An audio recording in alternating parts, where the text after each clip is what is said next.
Hi friends, ఆది Sai Kumar, Avika Gaur hero హీరోయిన్గా నటించిన షణ్ముఖ సినిమా ఎలా ఉందో చూద్దాం. షణ్ముఖ అందవికారంగా ఉన్న ఆ పిల్లోడిని చూసి తండ్రి అతని కోసం ఓ పూజ మొదలు పెడతాడు.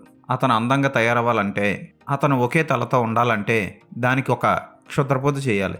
ఆ పూజ కోసం ఆ తండ్రి అడుగులు పడతాడు. మరోవైపు హైదరాబాద్లో అమ్మాయిలు మిస్ అవుతూ ఉంటారు. ఆ అమ్మాయిల లవర్స్ ఏమో సూసైడ్ చేసుకుంటూ ఉంటారు. ఈ అమ్మాయిల మిస్సింగ్కి ఆ షణ్ముఖి కనెక్షన్ ఏంటి అన్నది సినిమా.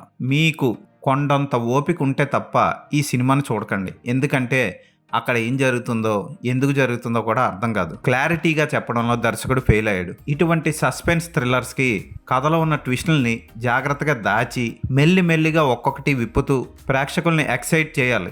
అటువంటివి ఏమీ చేయకుండా దర్శకుడు ముందు చూపించాల్సింది వెనక్కి చూపించాల్సింది ముందుకి చూపించి కన్ఫ్యూజ్ చేసి పడేసి ఒక కొత్త విధానాన్ని చూపిస్తున్నాను అన్నట్టు ఫీల్ అయ్యాడు. ఒక్క దగ్గర కూడా మనకి థ్రిల్ ఫీల్ అవ్వం. ఎందుకు జరుగుతుందో కూడా అర్థం కాదు.